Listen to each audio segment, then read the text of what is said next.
আলহামদুলিল্লাহি রাব্বিল আলামিন সালাতু ওয়াসসালামু আলা সাইয়্যিদিল মুরসালিন ওয়া আলা আলিহি ওয়া সাহবিহি আজমাইন।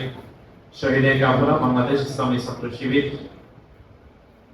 মৌলভীবাজার জেলার জুড়ি উপজেলা কর্তৃক আয়োজিত আজকের এই কর্মী সমাবেশে উপস্থিত সম্মানিত জেলা সভাপতি, সেক্রেটারি ও অন্যান্য দায়িত্বশীল সম্মানিত কর্মী ভাইরা, আসসালামু আলাইকুম ওয়া রাহমাতুল্লাহি ওয়া বারাকাতুহু। সর্বপ্রথম মহান আল্লাহ তাআলার দরবারে শুকরিয়া আদায় করছি যে আল্লাহ তাআলার অশেষ মেহেরবানিতে আল্লাহ রাব্বুল আলামিন আমাদেরকে এরকম সুন্দর একটা প্রোগ্রাম উপস্থিত হওয়ার সুযোগ করে দিয়েছে। এর জন্য আল্লাহ তাআলার দরবারে শুকরিয়া জ্ঞাপন করছি, আলহামদুলিল্লাহ। দরুদ সালাম প্রেরণ করছি বিশ্ব মানবতার মুক্তিদূত, বিশ্ব মানবতার মুক্তির দিশারি, মানবতার মুক্তির কান্ডারি হযরত মুহাম্মদ মুস্তাফা সাল্লাল্লাহু আলাইহি ওয়াসাল্লামের প্রতি। আমরা এখন ছাত্র শিবিরে নাই, আমরা একদম দুনিয়াতে জন্মগ্রহণ করার আগে চলে যাই। দুনিয়াতে জন্মগ্রহণ করার আগে যদি চলে যাই, আমরা কোথায় ছিলাম? বড় করে বলো। আলম আরওয়াতে ছিলাম। আলম আরওয়াত থেকে কোথায় আসলাম? মায়ের জরায়ুর মধ্যে আসলাম। বাবার শুক্রাণু মায়ের ডিম্বাণুর মাধ্যমে মায়ের জরায়ুর মধ্যে আল্লাহ তাআলা বলছেন, ইকরা বিসমি রাব্বিকাল্লাযী খালাক, খালাকাল ইনসানা মিন আলাক। আল্লাহ তাআলা মানুষকে তৈরি করেছেন আলাক থেকে। এই আলাক রক্তপিণ্ড ছিলাম, সেখানে আল্লাহ তাআলা আমাদেরকে মাংসপিণ্ড করেছেন, একটু মাত্র মানুষের মতো করেছেন। সেটাতে আল্লাহ তাআলা আকৃতি দিয়েছেন চমৎকার করে। তোমাদের কত সুন্দর সুন্দর চেহারা, এরকম একটা আকৃতি দিয়েছেন। আকৃতি দেওয়ার পরে এটা মায়ের নাড়ির সাথে আমার নাড়ি অ্যাড করে দিয়ে সেখানে মায়ের রক্ত খেয়ে খেয়ে আমরা বড় হয়েছি। বড় হওয়ার পর আমরা কোথায় ছিলাম? মায়ের জলের মধ্যে ছিলাম। 500 গ্রামের ওজনের হয়েছি, 1 কেজি ওজনের হয়েছি। এরপর আমরা দুনিয়ার মধ্যে চলে আসলাম। দুনিয়ার মধ্যে চলে আসার পর কারো বয়স 1 মাস, 2 মাস, 3 মাস, 4 মাস এরকম হতে হতে কেউ ক্লাস 5 এ, 6 এ, 7 এ, 8 এ, 9 এ, ক্লাস 10 ইন্টারমিডিয়েট এই পর্যায়ে আসছে। আর আমাদের পর্যায়ে যদি হিসাব করো, এখানে হয়তো কারো অনার্স শেষ হয়েছে, মাস্টার শেষ হচ্ছে, অথবা শেষ হয়ে গেছে, এই টাইপের অবস্থায় আছে। এরপর কি হবে? একটা চাকরি বাকরি করবে, এই তো পড়ালেখা শেষ করার পরে। কি কথা বললেন? একটু ব্যবসা বাণিজ্য করবে। এরপরে কি করবে? বিয়ে শাদী করবেন, বাড়ি ঘর করবেন, তারপরে হচ্ছে বিয়েগুলা করবেন, একজন আরেকজনের সাথে বিয়েগুলা করবেন। এখানে অনেক বিয়েরা বসে আছে যে একজন আরেকজনের সাথে বিয়েগুলা করবেন আপনারা। এরপরে দেখবেন যে আপনারা বিয়েগুলা করবেন, চুলগুলো আস্তে আস্তে সাদা রং ধারণ করবে। হঠাৎ আজরাইল এসে দুনিয়া থেকে কি করবে? আপনাকে নিয়ে যাবে। সলিমুদ্দিন মারা গেছে, এরপরে হচ্ছে মাইকের মধ্যে এলান দিয়েছে। এটাই কি জীবনের উদ্দেশ্য? বলো, এটাই জীবনের উদ্দেশ্য? আল্লাহ তাআলা বলেছেন, ওয়া মা খালাকতুল জিন্না ওয়াল ইনসা ইল্লা লিয়াবুদুন। আমি জিন জাতি মানব জাতিকে তৈরি করছি একমাত্র আল্লাহ তাআলার ইবাদত করার জন্য। সে আল্লাহ তাআলার ইবাদতটা কেমন? নামাজ যেরকম ফরজ, রোজা যেরকম ফরজ, হজ যেরকম ফরজ, ঠিক তেমনি ভাবে সূরা শুরা 13 নম্বর আয়াতের মধ্যে আল্লাহ তাআলা বলেছেন, শারা'a লাকুম মিনাদ দীনি মা ওয়াসা বিহি নূহা ওয়াল্লাযী আওহাইনা ইলাইকা ওয়া মা ওয়াসাইনা বিহি ইব্রাহিম ওয়া মূসা ওয়া ঈসা আন আকিমুদ দীন ওয়া লা তাতাফাররাকু ফীহি।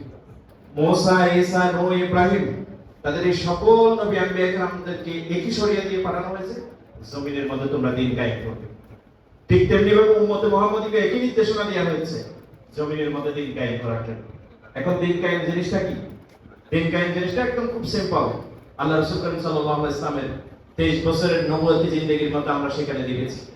রাসূল করিম সাল্লাল্লাহু আলাইহি ওয়াসাল্লাম 23 বছর যখন নবুয়ত প্রাপ্ত হলেন, 40 বছর বয়সে। এই 23 বছরের পূর্বে যে মানুষগুলা ছিল, একটা কন্যা সন্তান যখন কন্যা সন্তানকে জীবন্ত কবরস্থ করতো, কোনো পরিবারের মধ্যে যদি কন্যা সন্তান জন্মগ্রহণ করতো, তাকে বালি চাপা দিয়ে দেওয়া হতো। নারীদেরকে ঘোড়া লেজের সাথে বেঁধে দিত এবং ঘোড়া ছুটিয়ে দিত, এমন একটা অবস্থা। জুয়া খেলার পর হচ্ছে টাকা যখন দিতে পারতো না, তখন নিজের স্ত্রী এবং কন্যা সন্তানদেরকে বন্ধক দিয়ে দিত না। এমন একটা সিচুয়েশন ছিল সেই সময়ে মক্কার পরিবেশ বা আরবের পরিবেশের অবস্থা ছিল এটা। রাসূল সাল্লাল্লাহু আলাইহি ওয়াসাল্লাম 23 বছরের ব্যবধানে কুরআন দিয়ে এমন একটা সুন্দর সমাজ কায়েম করলেন, এমন একটা দিন কায়েম করলেন, যে দিন কায়েম করার পরে সেই সমাজের মানুষ একটা মুরগিকে জবাই করে, কষ্ট দিয়ে জবাই করে কাটবে, এটার জন্য সেই সমাজের মানুষ তাদের অন্তর কষ্ট পাইত। সেই সমাজের মানুষ পরিবর্তন হয়েছে। যে সমাজের মানুষ নারীদেরকে ভোগ্যপণ্য মনে করত, সেই সমাজের মানুষ নারীদের ইজ্জতের রক্ষা কবচে পরিণত হয়েছে। সেই রকম একটা সুন্দর সমাজ ব্যবস্থা পরিবর্তন করে রাসূল সাল্লাল্লাহু আলাইহি ওয়াসাল্লাম প্রমাণ করে দিয়েছিলেন। ইকামতে দ্বীনের একটা সুন্দর নমুনা তৈরি করে দিয়েছেন। আল্লাহ রাসূল সাল্লাল্লাহু আলাইহি ওয়াসাল্লাম বলেন যে হাজরামাউত, সানা থেকে হাজরামাউত পর্যন্ত নারীরা একাকিত্বে রাতে চলে যাবে, সানা থেকে হাজরামাউত পর্যন্ত। আল্লাহর ভয় ছাড়া দ্বিতীয় কোনো ভয় থাকবে না। এরকম একটা সুন্দর পরিবেশ তৈরি করেছেন এটা আল্লাহ রাসূল সাল্লাল্লাহু আলাইহি ওয়াসাল্লাম। এটার নাম হচ্ছে কিয়ামতের দিন। যে সমাজ ব্যবস্থার কোরআনের আলোকে সমাজ পরিচালিত হয়েছে, ব্যক্তি জীবন পরিচালিত হয়েছে, সমাজ ব্যবস্থা পরিচালিত হয়েছে, অর্থ ব্যবস্থা পরিচালিত হয়েছে, রাষ্ট্র ব্যবস্থা পরিচালিত হয়েছে, জীবনের প্রত্যেকটা ক্ষেত্র পরিচালিত হয়েছে কোরআন এবং সুন্নাহ দ্বারা। এটার নাম হচ্ছে কিয়ামতের দিনের একটা নমুনা রাসূল সাল্লাল্লাহু আলাইহি ওয়াসাল্লাম পেশ করেছেন। ঠিক তেমনি ভাবে প্রিয় ভাইরা, সেই কিয়ামতের দিন কায়েমের একটা ব্র্যান্ডের নাম হচ্ছে ইসলামী ছাত্র শিবির। সেই কিয়ামতের দিন কায়েমের একটা ব্র্যান্ডের নাম হচ্ছে বাংলাদেশ জামাত ইসলাম। সেই কিয়ামতের দিনের একটা ব্র্যান্ডের নাম হচ্ছে ছাত্রী সংস্থা। সেই কিয়ামতের দিনের একটা ব্র্যান্ডের নাম হচ্ছে মহিলা জামাত। এরকম বাংলাদেশের জমিনের মধ্যে অসংখ্য সংগঠন কাজ করে। তোমাকে আমি বলবো না ইসলামী ছাত্র শিবির করা তোমার জন্য ফরজ, ইসলামী ছাত্র শিবিরের সাথী শপথ গ্রহণ করা তোমার জন্য ফরজ, এটা আমি বলবো না। বাট কিয়ামতের দিনের আন্দোলন করা তোমার জন্য ফরজ, এটা আল্লাহ তাআলা কোরআনুল কারীমের সূরা আশ-শূরার 13 নম্বর আয়াতের আলোকে তোমার জন্য কিয়ামতের দিনের আন্দোলন করা ফরজ। তাহলে এখন কি বলবো শিবির করা ফরজ? এটা বলবো না। আল্লাহ তাআলা তোমাকে আমাকে বিবেক দিয়েছেন, সেই বিবেক দিয়ে আমি বুঝে নিব কোন কিয়ামতের দিনের আন্দোলন আল্লাহর জমিনে আল্লাহর দ্বীন বাস্তবায়ন করার ক্ষেত্রে এগিয়ে রয়েছে। আমি সেই কিয়ামতের দিনের আন্দোলনের সাথে যুক্ত হওয়ার জন্য চেষ্টা করব। কিন্তু এই কিয়ামতের দিনের আন্দোলন করে তোমাকে দুনিয়ার এই যাত্রা পার করা, এটা তোমার জন্য খুবই উচিত বলে আমরা মনে করি। এরপর আসুন প্রিয় ভাইরা, এই দুনিয়ার এই জার্নি শেষ করে চলে গেলেন, কিয়ামতের দিনের আন্দোলন করলেন, আল্লাহ তাআলার কাছে চলে গেলেন। আল্লাহ তাআলার কাছে যাওয়ার পরে যদি জাহান্নাম পান, তাহলে কি আপনি সফল মানুষ মনে করব?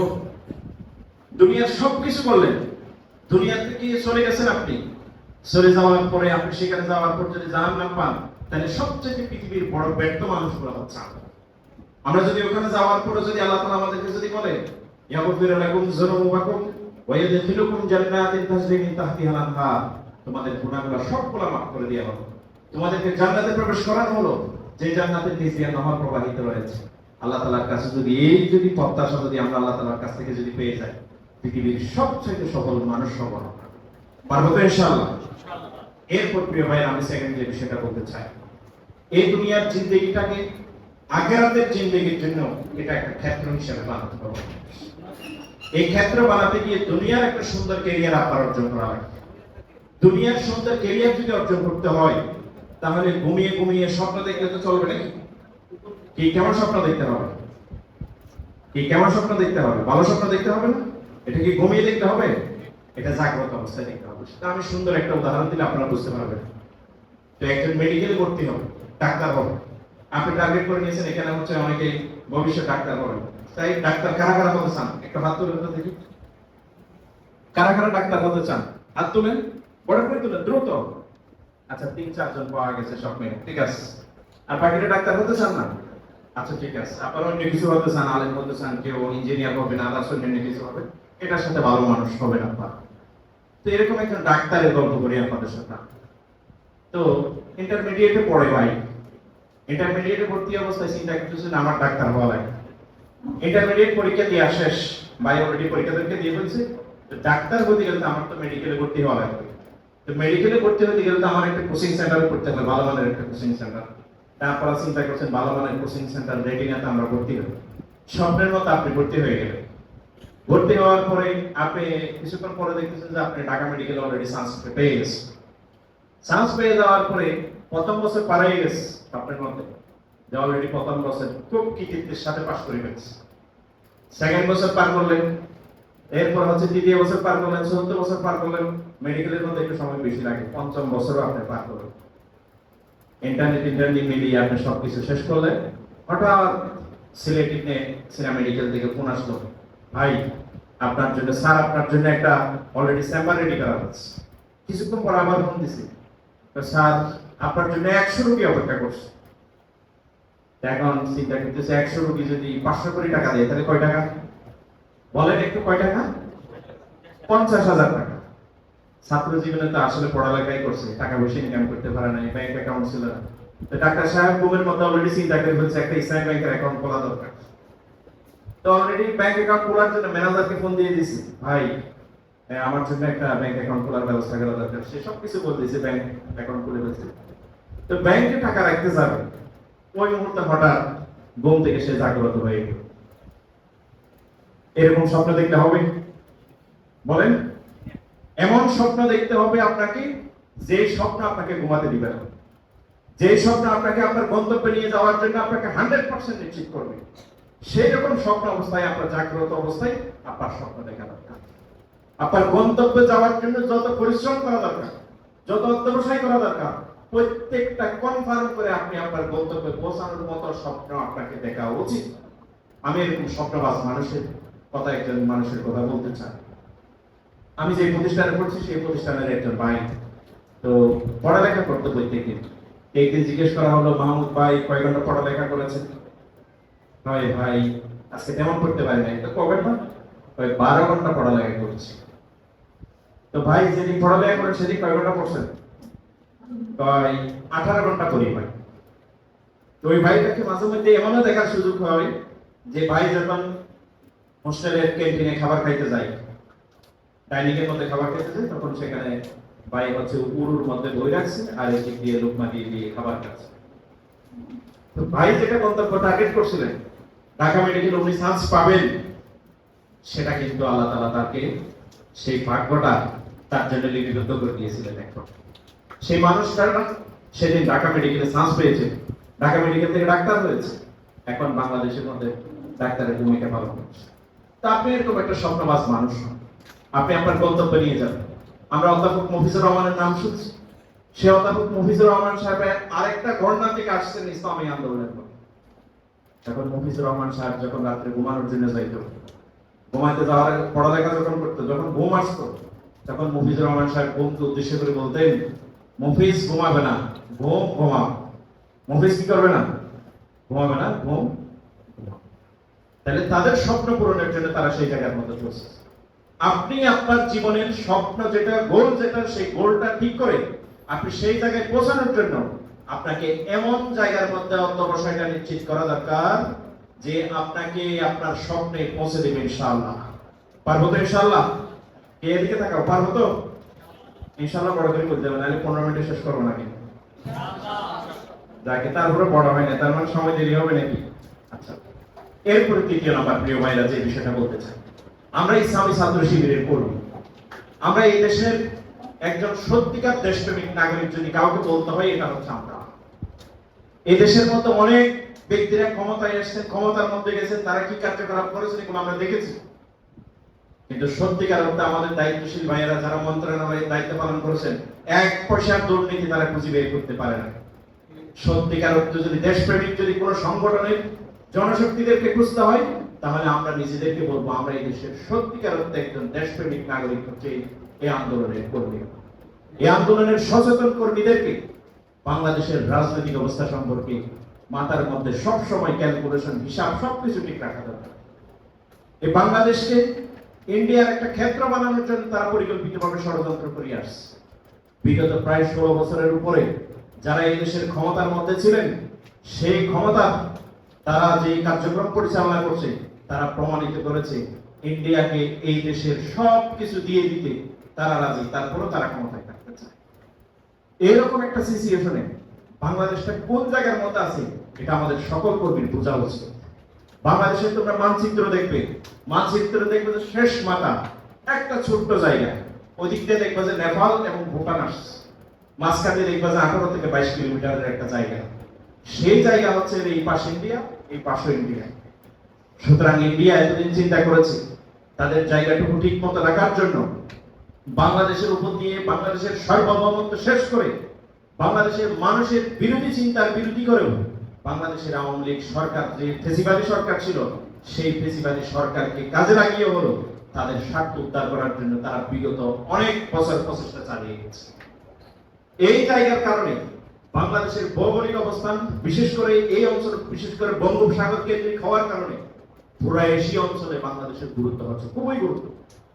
এদেশের বৈশ্বিক মডেলরা পর্যন্ত এই বাংলাদেশের দিকে শকুনের তীর, শকুনের চোখ যেভাবে দেওয়া দরকার, শকুনের থাবা যেভাবে দেওয়া দরকার, থাবা মারার জন্য বসে আছে। খালি শুধু ইন্ডিয়া না, রাশিয়া, চায়না, আমেরিকা, ইউরোপ প্রত্যেকটা দেশ, বিশেষ করে এই এশিয়ার মধ্যে বাংলাদেশকে তারা টার্গেট করে নিয়েছে। এই দেশের মধ্যে যদি বসে কিছু একটা করা যায়, তাহলে পুরো এলাকা নিয়ন্ত্রণ করা যায়।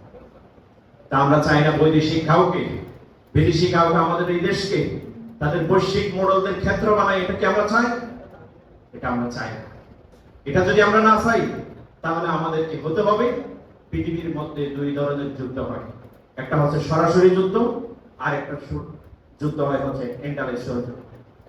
ইন্টালেকচুয়াল ওয়ার, যে যুদ্ধের মাধ্যমে অন্যের হয়তো আমরা ডাইরেক্ট সরাসরি আঘাত হয় না, কিন্তু অন্য দেশের চিন্তা চেতনা ভাব সবকিছু পরিকল্পিতভাবে আরেকটা দেশের জাতির উপর তারা চাপিয়ে দেয়।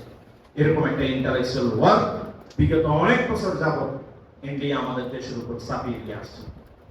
আমরা আমাদের প্রত্যেকটা জনশক্তিকে বিচক্ষণতার দিক থেকে, যৌক্তিক দিক থেকে, বুদ্ধির দিক থেকে এবং অন্যান্য সকল কার্যক্রমের দিক থেকে যদি সচেতন ভাবে নিজেদেরকে যদি তৈরি করতে পারি, জ্ঞানের মানদণ্ড যদি অনেক বেশি উন্নত হতে পারি, নৈতিকতার মানদণ্ড যদি অনেক বেশি উন্নত হতে পারি, তাহলে আগামী দিন যে সমস্যাগুলো আসতেছে সেই সমস্যার প্রত্যেকটা জবাব আমরা দিতে পারবো ইনশাআল্লাহ। আর যদি আমরা জ্ঞানের ক্ষেত্রে যদি এগিয়ে যেতে না পারি, নৈতিকতার ক্ষেত্রে যদি এগিয়ে যেতে না পারি, তাহলে আগামী দিন সেই ভয়ঙ্কর দিন আমাদের জন্য অপেক্ষা করছে। আমরা সেই ভয়ঙ্কর দিন অপেক্ষা করতে চাই না, ভয়ঙ্কর দিন দেখতে চাই না। এদেশের মানুষকে আরেকটা দেশের করতলে আমাদের ভোগ করতে হবে। তাদের সংস্কৃতি, তাদের অর্থ ব্যবস্থা, তাদের শিক্ষা ব্যবস্থা তারা আমাদের দেশের উপর চাপিয়ে দিবে। ওইরকম একটা শিক্ষা ব্যবস্থা, ওইরকম একটা অর্থ ব্যবস্থা আমরা দেখতে চাই না।